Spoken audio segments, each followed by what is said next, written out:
A 4,200-year-old clay tablet, thin and wide and inscribed in a careful scribal hand, sits in the Ashmolean Museum in Oxford. Catalog number AN1924.689. Most visitors walk past it on the way to the Egyptian galleries. They know it, if they recognize it, as a color word text, one of the rare Mesopotamian documents that catalog the vocabulary the Sumerians used for color. Linguists have studied it for what it reveals about how ancient people named and categorized what they saw. But AN1924.689 is not only a color vocabulary. The central section of the tablet makes a specific claim. It states that the sky was not always the color it is now. It states that the color of the sky changed at a particular point in the past, that the change was observed and recorded by the people living at the time, and that the sky's present color is not its true color but a temporary condition. The tablet describes what the sky looked like before the change. It describes the day the change happened, and in its final section, it states that the change is not permanent, that the sky will return to its original color, and it provides the conditions under which the return will occur. The conditions, when measured against the present, are not distant. The tablet was acquired by the Ashmolean in 1924 from the same Herbert Weld Blundell collection that provided the Sumerian king list cylinder catalogued nearby. Its find spot is recorded as southern Iraq, though the precise location is not documented. The tablet was catalogued upon acquisition as a lexical text concerning color terminology, linguistic category, and assigned to the museum's research collection. It was studied in the 1950s by scholars interested in the history of color perception, who used it as evidence in the long-running debate about whether ancient peoples perceived color differently from modern people. The central claim about the sky changing color was noted in this scholarship, but was interpreted as a mythological or poetic statement, not a record of an observed event. The color of the sky, the scholars assumed, had not changed. The Sumerian claim that it had was treated as a curiosity of ancient cosmology, evidence of how the Sumerians imagined the world rather than how they observed it. Dr. Petra Nilsson at the Oriental Institute of the University of Chicago accessed digital images of AN1924.689 in 2022 during a project on Sumerian perceptual vocabulary, the words the Sumerians used to describe sensory experience. The color section of the tablet was her initial interest. Nilsson noted that the central claim about the sky was not framed in the grammatical mood the Sumerians used for myth or cosmology. It was framed in the mood used for observational record. The tablet did not say the sky is imagined to have been a different color. It said the sky was observed to be a different color by named observers at a recorded time. Nilsson re-examined the color words used to describe the sky's previous condition. The words were not the standard Sumerian color terms. They were terms the Sumerians used elsewhere, only for specific rare materials and phenomena. The previous color of the sky, in the tablet's description, was not a color the Sumerians saw in the everyday world. It was a color they associated with a small number of unusual things. Nilsson published her analysis in the Journal of Near Eastern Studies in 2023. The academic response was silence. No rebuttal, no follow-up study, no engagement with the observational reading. The paper exists, the claim exists, the conditions for the return exist in the published record. To understand what Nilsson found, it helps to read the central section as the tablet presents it. The tablet states that in the time of the ancestors, the sky was not blue.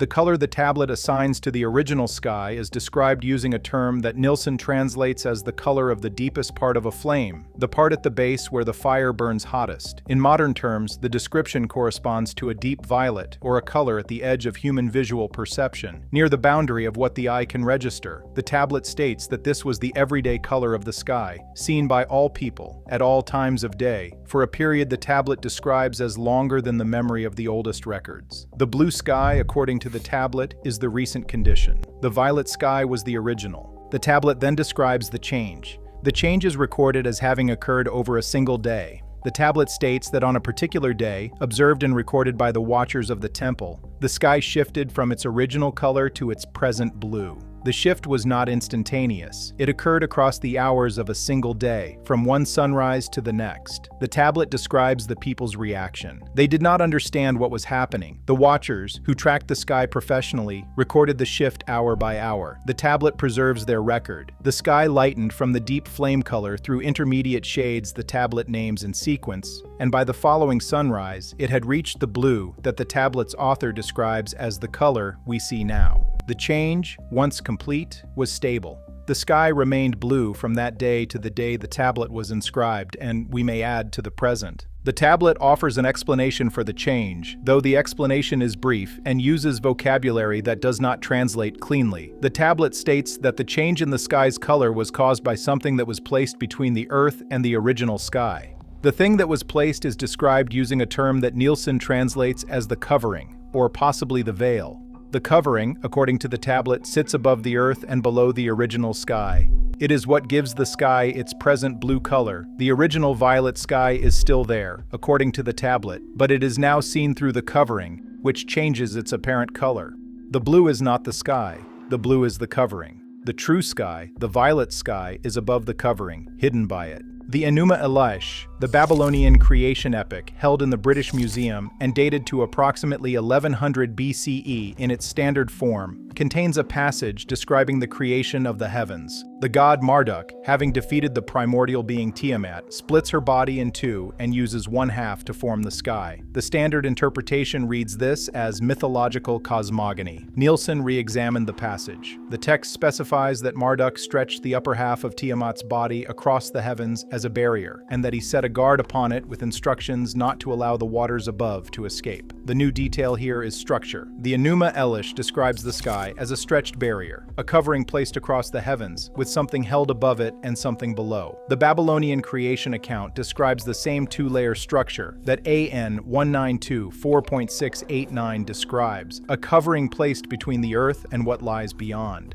The Egyptian conception of the sky, recorded across numerous texts and depicted in tomb art over thousands of years, represents the sky as the body of the goddess Nut, stretched across the world in an arch. The standard interpretation is mythological. The new detail here is material. The Egyptian texts describe the sky goddess's body as being of a specific substance, often translated as being made of a metal or a hard reflective material, with the stars depicted as fixed upon its inner surface rather than floating freely beyond it. The Egyptian sky, like the Sumerian covering, is a surface, a thing with an inner side facing the earth, not an empty expanse. The Norse tradition, recorded in the Prose Edda, compiled in the 13th century from older oral material, describes the creation of the sky from the skull of the primordial giant Ymir, held up at four corners. The new detail here is correspondence. The Norse account, separated from the Sumerian by the full breadth of the Eurasian landmass and by thousands of years, describes the sky as a solid dome, a covering with edges and corners placed over the earth. The image recurs across cultures that had no documented contact. The sky as a placed covering, not an open void, is one of the most widely distributed elements in the world's oldest traditions. Modern atmospheric science explains the blue color of the sky through Rayleigh scattering, the preferential scattering of shorter wavelengths of sunlight by the molecules of the atmosphere. Blue light, having a shorter wavelength, scatters more than red, and the scattered blue light reaches the eye from all directions, making the sky appear blue. The explanation is well established and experimentally confirmed. It is worth noting one detail. Rayleigh's scattering scatters violet light even more strongly than blue, because violet has a shorter wavelength still. By the physics alone, the sky should appear violet rather than blue. It appears blue rather than violet for two reasons.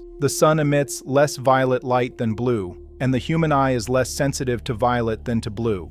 The sky we see is blue because of a combination of what the atmosphere does, what the sun emits, and the specific sensitivity of human vision. Change any of those three factors, and the color of the sky changes. The atmosphere's composition, the sun's emission spectrum, and the response of the human eye are not permanent constants. They are conditions. The tablets claim that the sky's color is a temporary condition rather than a permanent fact is, in this narrow sense, consistent with the physics. The color depends on factors that can change. Here is what keeps researchers up at night. The tablet does not only claim that the sky changed color, it claims that the change is temporary and that the original violet sky will return. The conditions for the return are stated in the final section. The tablet says the covering will thin when the breadth of the earth changes, and that when the covering thins, the original color will begin to show through. The phrase, "the breadth of the earth," is the Sumerian term for the air, the atmosphere, the composition of what surrounds the earth, and what living things breathe.